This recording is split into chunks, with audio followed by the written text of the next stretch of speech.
ہارون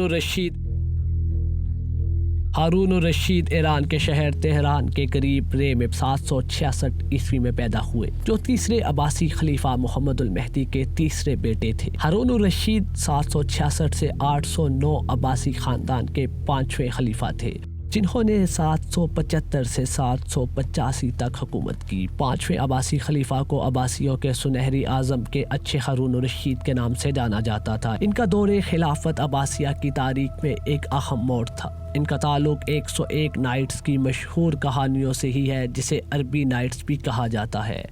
ہارون اس وقت خلیفہ بنے جب ان کی عمر 22 سال تھی۔ جس دن انہوں نے خلافت سنبھالی، ان کی بیوی نے مامون الرشید کو جنم دیا۔ مامون الرشید مشہور عباسی خلیفہ ہارون الرشید کے گھر 675 عیسوی میں پیدا ہوئے۔ آپ کا نام عبداللہ لکھا گیا۔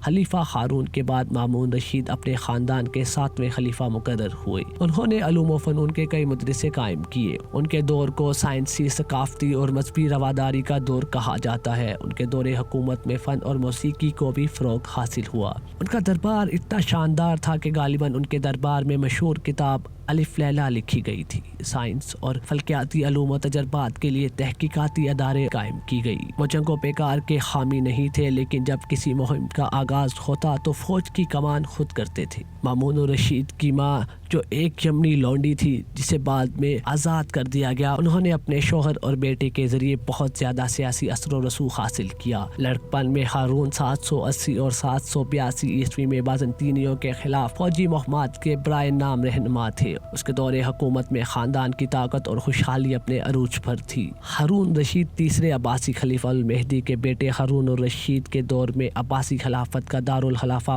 بغداد اپنے عروج پر پہنچ گیا۔ انہوں نے بغداد میں ایک نیا محل تعمیر کروایا جو پچھلے تمام محلات سے بڑا اور خوبصورت تھا، جس میں اس کا مشہور دربار بھی شامل تھا، جس سے ہزاروں درباری تعلق رکھتے تھے۔ بعد میں وہ شام کے حالات کے پیش نظر درباروں رکا شام چلے گئے، لیکن ان کا کہنا تھا کہ بغداد دنیا کی کسی بھی جگہ سے بہتر ہے۔